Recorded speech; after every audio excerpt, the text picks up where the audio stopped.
Bonjour à tous et à tous dans cette nouvelle vidéo. Donc aujourd'hui on se retrouve pour les lectures du mois de juillet. Donc j'admets on est un petit peu en retard. Donc on commence avec Un été sans fin. Alors bon, ça faut savoir que c'est la jaquette alternative parce que pour ceux qui n'auraient pas fait attention en librairie, on a la jaquette ici de base. Et moi, j'admets que j'ai une préférence pour celle-là, même si je trouve que l'autre couverture correspond mieux à l'histoire du bouquin. Donc, il faut savoir que Un été sans fin est un manga vietnamien, et c'est vrai qu'on en a assez rarement, je trouve, en France. Donc, qui date de 2021 au Vietnam et qui est sorti en 2026, donc en France aux éditions Paquet. Et donc, c'est seulement un one-shot et il est au prix de 12 euros. Donc, quelle est l'histoire de Un été sans fin? En fait, on suit l'histoire d'un homme et d'une femme qui sont tous les deux lycéens et qui n'ont pas la même vie. Il y en a un d'un côté qui est pauvre et qui est obligé de travailler pour pouvoir aider son père, et de l'autre une qui subit beaucoup de pression de la part de sa maman, qui espère qu'elle arrivera à trouver un jour un bon travail pour un peu leur permettre de s'en sortir financièrement. Donc on a le monsieur, donc lui qui est plutôt très intelligent et qui réussit bien ses études, et la fille qui elle a un peu du mal. Donc en fait Un été sans fin pour moi ça a été vraiment un gros coup de cœur. On va plus suivre toute la pression que subissent les deux enfants parce que leur famille se repose beaucoup sur eux. Ça va dénoncer pas mal la maltraitance, je trouve, parce qu'après la mère ne les maltraite pas dans le sens tu sais physique, mais ça va être beaucoup psychologique. Elle va beaucoup se reposer sur elle. Et ces deux-là, donc ils ont une particularité que j'ai oublié de préciser, c'est qu'ils ont en fait le même prénom. Et en fait, ils sont très proches l'un de l'autre et vont se soutenir, vont réussir à avoir à certains moments des petits moments de vie où ils peuvent enfin être eux-mêmes. Je trouvais que c'était une très belle histoire d'amitié, mais ça reste une histoire vraiment triste parce que tu vois que les deux ne pourront jamais faire ce qu'ils veulent à cause de leur famille. Et c'est assez touchant comme histoire. C'est pas triste, c'est pas un tire-larme comme histoire. Je dirais que c'est plutôt un peu mélancolique parce que t'as l'impression qu'à certains moments t'auras de l'espoir et au final la réalité te rattrape. Et bien évidemment, j'ai adoré les dessins. Tu sens que... Ah oui. On voit tous les traits, c'est vraiment magnifique. Ah oui, l'autrice a vraiment un très beau trait. Et c'est vraiment une histoire qui m'a touchée et que je recommande. Surtout que je trouve que Paquet n'ont pas beaucoup parlé de cette série-là. Tu sais, j'ai regardé un peu leur profil Instagram. Et déjà, ils n'avaient pas annoncé le fait qu'il y avait une jaquette alternative, ce que j'ai trouvé un petit peu dommage. Ils n'ont pas fait tant la promotion de ce titre et c'est dommage. Parce que c'est vrai que des mangas vietnamiens, c'est très rare, j'ai l'impression. Ouais. La jaquette alternative, c'est qu'elle est recto verso. Ouais. Après, je trouve vraiment que la jaquette normale, donc celle-là où ils sont sur la plage, correspond vraiment mieux à l'ambiance du titre. C'est la couverture, mais en couleur. Ouais. Mais celui-là, c'est vraiment un one-shot que je recommande et qui est pas très cher, à 12 euros. Ça reste quand même plutôt accessible. Oui. Donc, faut pas hésiter à foncer. Donc, on peut apparenter. Il y en a beaucoup qui vont apparenter ça plus à de la BD. Mais... Oui. Seul dommage, c'est que la jaquette est pas vernie, du coup ça peut s'abîmer assez vite. Oui. Ouais, c'est dans notre sens à nous de lecture. C'est normal, tu sais, il n'y a que Japon et Taïwan au final. Oui. On passe à une autre ambiance, je le dis tout de suite, on passe à un titre que j'ai trouvé merdique, mais vraiment, j'ai lu l'intégrale de Boys Abyss, j'ai souffert, 18 tomes terminés, mais ça a été une souffrance, vraiment. Donc c'est un manga qui est sorti en 2019 au Japon et en 2022 en France. Pour public averti. Aux éditions Kana, donc chaque tome coûte 13,25 €, c'est quand même un beau budget. Grosso modo, tu suis l'histoire d'un adolescent qui est dans une famille de gros tarés et lui, il veut mourir, il veut se suicider. Et en fait, il va entendre parler de la légende, je sais plus, ça m'a tellement pas marqué, tu sais, c'est le pont des amoureux ou le coin des amoureux, j'ai oublié. Parce que des personnes se seraient suicidées là-bas et il va faire la rencontre d'une idole qui va vouloir mourir avec lui. C'était de la merde. Non, pardon, je suis désolée pour Boys Abyss. Le début, ça allait. En fait, le début est plutôt bien. Je trouvais que tu avais une ambiance un peu thriller qui était sympa, c'était prometteur. Il y a 10 tomes de trop. Non, vraiment, pour moi, Boys Abyss aurait dû s'arrêter au tome 10 maximum. C'est une œuvre qui est beaucoup dans le matu. Et ironiquement, en fait, j'ai pas trouvé les personnages vraiment tant développés que ça. T'as l'impression d'être un voyeur, en fait. Pourtant, ça va présenter un peu le passé, le pourquoi du comment, mais ça va juste présenter. C'est comme voir une télé-réalité, pour moi, pour Boys Abyss. Bah, ça collectionne les trigger warnings, d'après ce que tu me disais quand même. Hein. Inceste, viol... C'est violence psychologique, physique. Manipulation. mais c'est pas ouf. Vraiment. Après, j'ai plutôt bien aimé le dessin. Bon, il y a de la nudité, d'après ce que je vois. Oui, il y a du cul, forcément. Hein, sinon, c'est pas drôle. Surtout au début. Après, j'ai plutôt bien aimé le dessin. Et je trouve les couvertures vraiment jolies. Tu vois, pour le coup, il faut chercher un peu de positif le quand dessin même. est sympa, ouais. Ça se lit quand même assez vite. Tu vois, c'est pas trop verbeux pour ce que c'est. Ça va. Le rythme est pas si dégueulasse que ça. Mais l'histoire, non, elle est chiante. Vraiment, j'en pouvais plus à la fin. J'avais juste envie de m'en débarrasser. Et c'est dommage. C'est du format A5, hein, du coup. Ouais. Mais pour moi, Boys Abyss, c'est vraiment dommage. Ça a été une déception. Et en plus, je suis un peu dégoûtée parce que c'est un titre que j'avais repéré avant même que ce soit annoncé en France. Donc vraiment, depuis 2019, dès que c'est sorti au Japon, je connaissais la licence. Grâce à un ami, je ne l'avais pas lu à l'époque. Et ben j'aurais dû faire comme lui et m'y préparer. Parce que si j'avais su, je ne l'aurais pas pris. Bon, ensuite, on passe à un tout autre registre. Cette fois, je présente une œuvre de Golo Zhao, donc qui est sa dernière œuvre sortie, donc cette année, chez Glénat, parce qu'ils ont de lui, tu sais, La plus belle couleur du monde et Un dernier soir à Pékin. C'est celui qui est rose. Ouais, et le beige. Donc là, c'est un recueil d'histoires courtes qui est sous un magnolia en fleurs, donc c'est un beau pavé. Hein. Donc c'est au prix de 25 € et c'est un one-shot et c'est entièrement en couleur. Alors, faut savoir que sous un magnolia en fleurs, j'ai bien aimé. Ça va pas mal montrer des histoires courtes où t'es un peu entre la frontière du rêve et de la réalité. Mais j'ai trouvé les histoires assez inégales. Il y en a qui sont marquantes, d'autres non. En fait, j'ai adoré du fait que les dessins sont magnifiques. Vraiment, les arrière-plans sont travaillés. Je trouve que c'est une de ses meilleures histoires en termes de dessin, vraiment. Ouais, chaque histoire a son style en plus, c'est ça qui est cool. Là, il y en a une muette. Ouais, il y a eu, et j'ai adoré justement les histoires muettes parce qu'on se focus beaucoup plus sur le dessin. C'est magnifique. Mais après, ça s'arrête là. Golo Zhao fait des trucs très bien. Ah oui. Moi, je vous recommande Poison.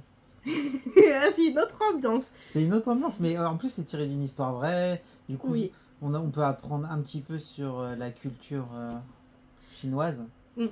C'est vraiment un auteur qu'il faut pas louper, surtout quand on aime le manga et la BD, bien sûr. C'est pour les deux, en fait. Mais là, c'est vrai que sous un magnolia en fleurs, en fait, j'ai bien aimé le lire, mais plus pour le côté contemplatif que les histoires en elles-mêmes. Les histoires sont sympas, mais très oubliables. En fait, ce qui est sympa, c'est plus le fait que tu as l'impression, pour certaines, de plonger dans un rêve. Parfois, tu vas avoir un peu de fantaisie, et parfois, c'est des histoires qui vont te dire « Ma cocotte, t'es dans la réalité, et la réalité, c'est dur ». Mais sinon, non, c'est oubliable, malheureusement. Vraiment, c'est juste beau. Et pour moi, j'étais déçue un petit peu de la lecture. Mais c'était une belle œuvre contemplative. Ouais, c'est ça, c'est une expérience contemplative. Ouais. Cette histoire, je l'ai adorée. Il faut plus profiter du dessin et de l'ambiance. Voilà, que de l'histoire au final. Ensuite, donc on part dans un tout autre registre qui est Avant de partir. Bon, c'est une BD, hein, même si c'est sur Manga Collect. Vu le nom, je sais pas si c'est coréen, je m'en rappelle plus. Je pense que c'est coréen. Donc c'est une BD qui date de 2016 en Corée et qui est sortie en 2019 en France, donc aux éditions Sarbacane. C'est très fin. Ouais, par contre c'est hyper fin, je crois qu'il doit avoir 80 pages. Je vais regarder ça. Ah non, 60. 60. Donc au prix de 15 €, c'est une BD, tiens je te laisse montrer, qui est entièrement en couleur. Donc en fait on suit l'histoire... C'est des couleurs très fades. Hein. Oui, mais c'est fait exprès et il y aura des moments plus chaleureux. C'est ambiance ouais, mais regarde. Hiver, hein, c'est normal. T'auras des moments un peu plus chaleureux, mais pourquoi? Parce qu'en fait, avant de partir, comme son nom l'indique, hein, ça va forcément traiter du deuil et de la mort.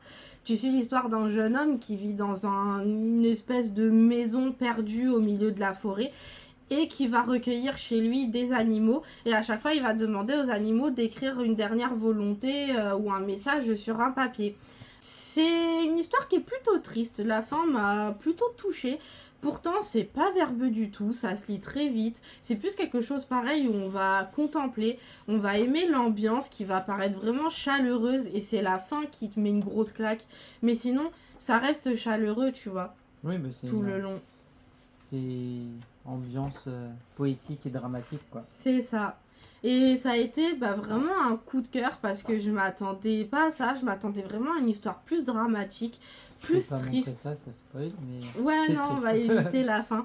Mais du coup, j'ai bien aimé. Ça a été plutôt une bonne surprise. On s'attache au personnage, on s'attache à notre monsieur, où tu vois, qui fait vraiment son bon rôle de guide vers la mort. Hein. De toute façon, tu comprends directement ce que c'est. Et ça continue. Tu vois, à la fin, ça continue. Et c'est une petite BD que je recommande et qui a été une bonne surprise. Ensuite, donc pareil, on va changer de registre. Cette fois, on va passer chez Vega. Et j'ai lu Le Monde de Suzuka Morino. C'est la parfaite description de ne pas se fier à la couverture. Donc bon, le manga est de Morino Suzuka. C'est sorti en 2021 au Japon et en 2025 chez nous, donc aux éditions Vega, dans leur collection Alpha au prix de 12,50 €. Et c'est un recueil d'histoires courtes et je crois qu'au total, il y a 5 histoires, si je dis pas de bêtises. Elles sont là, oui. Ouais, derrière, tiens, on va pouvoir montrer. 5 histoires. Sur les 5 histoires, il y en a 4 qui m'ont marqué et il y en a une qui est plus oubliable mais qui est aussi la plus courte. Et c'est justement l'une des rares histoires, recueil d'histoires courtes où justement je trouve que tu apprécies beaucoup toutes les histoires. Le dessin est magnifique. Ah oui, je trouve que l'intérieur est plus joli que la couverture. Et en fait, au départ, ça me faisait peur parce que je vois un humain à côté d'un homme bête où tu sais, tu te fais un délire de furie. Le peu que j'en ai lu, généralement, t'avais un peu du cul et j'avais pas aimé. Ça m'avait vraiment perturbé. Enfin, moi, le mélange animaux-humains, je peux pas. J'ai du mal. Et là, en fait, c'est pas du tout le cas. C'est pas malsain du tout. C'est très, très poétique. Et chaque histoire te met une petite claque parce qu'à chaque fois, tu te dis comment ça va se finir. Et en fait, je trouve que ça va pas mal traiter de la discrimination et justement des différences sociales. Parce que dans la plupart des histoires, les hommes bêtes sont plutôt rejetés. Discriminés, oui. Et discriminés. Donc c'est vraiment un recueil que je recommande et que j'ai beaucoup apprécié. Mais je veux pas en dire plus pour que, tu sais, les gens découvrent. Et pour moi, faut foncer, faut pas hésiter. Et la dernière œuvre que j'ai lue, donc pareil, c'est une BD. Il s'agit de Bonbons. 3 €. Oui. Ça, c'est pas référencé sur Manga Collect, mais c'est sur Nautilon. Je sais que c'est sorti en 2024 chez nous, aux éditions Delcourt. Je sais pas de quand ça date. Alors, je pense que pareil, ça doit être coréen. Mais je sais pas de quand c'est sorti en Corée. 2022, en octobre 2022, la première fois en Corée. Okay. Donc là, pareil, ça va traiter du deuil. Je sais pas ce que j'ai eu avec cette thématique au mois de juillet. Hein. J'ai pas fait exprès. Où en fait, on souvent en BD, pour pouvoir faire des émotions fortes, ça parle de sujets... comment dire, surtout quand ça parle de la vie, ça parle de sujets importants, quoi. Donc là, on suit l'histoire d'un petit chien, donc du nom de Bonbon, qui se fait adopter par une famille. Donc ils vont être très cléments avec lui, l'aimer. Tu vois vraiment que le chien et un autre chien, en fait, où ils ont adopté à peu près en même temps, font vraiment partie intégrante de la famille. Et tu vas suivre leur quotidien tout le long jusqu'à la fin où tu fais, faut leur dire au revoir un jour malgré tout. Parce qu'ils vivent pas autant que nous. Donc j'ai trouvé ça vraiment touchant. J'ai beaucoup aimé le dessin, que je trouve mignon, très très mignon, vraiment. Et du coup, la fin te met encore plus une claque.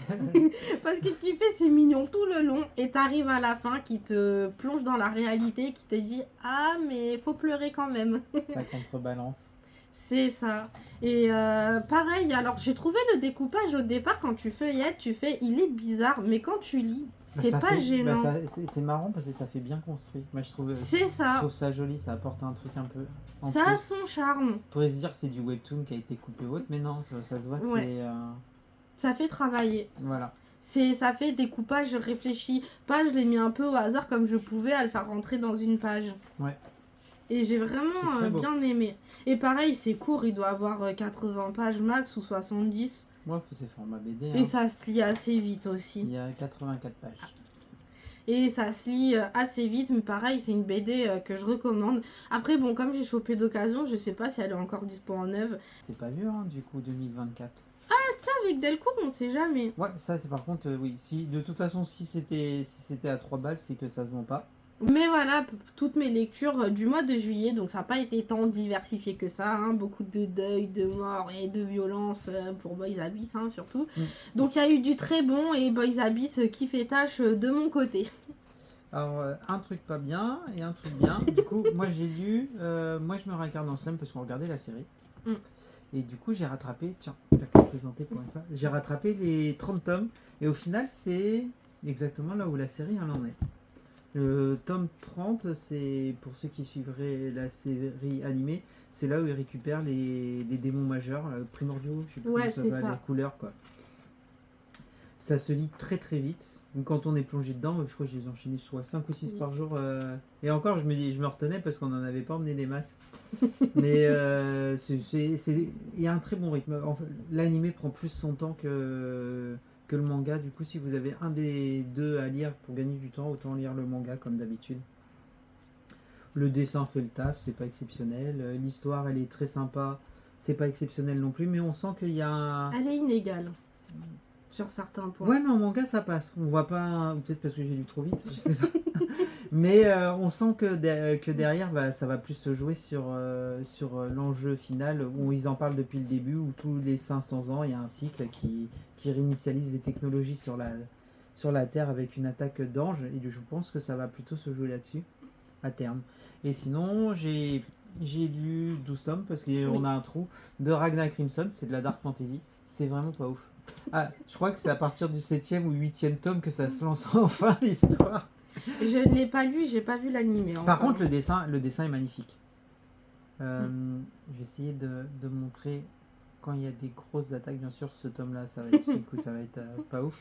Il y a des enjeux psychologiques, des enjeux de remontée dans le temps ou autre. Du coup, bah, à chaque fois quand l'histoire elle est pas parfaitement écrite, tout ce qui est en jeu, remonter dans le temps, tu vois, si tu arrives à trouver un truc, parce que c'est fort.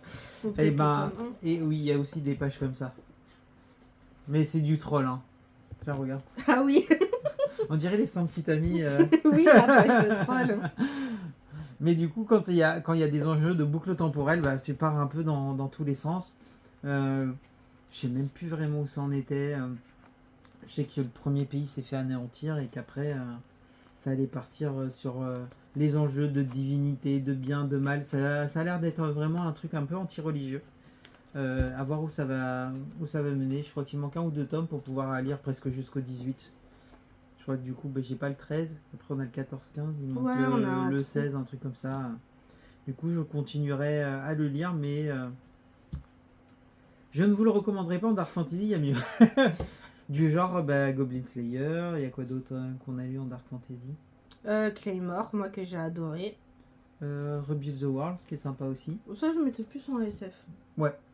Après, je sais, on a fait que l'animé, mais Clévatès. Oui, Clévatès est très sympa, même si c'est plus du shonen que de la Dark Fantasy. Hein.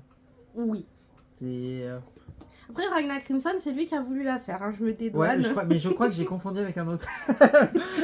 Et où ça parlait de dragons aussi, et du coup, voilà. Mais après, c'est pas... Comme je dis, en fait, tout ce qui est fantasy, même si c'est de la merde, j'arrive à lire, parce que je suis méga fan. Voilà, c'est tout. Donc voilà nos lectures. N'hésitez pas à nous dire quelle lecture vous avez lu dans ce qu'on a présenté, ou qu'est-ce qui vous intéresse. Et on vous dit à bientôt pour une prochaine vidéo. Ciao.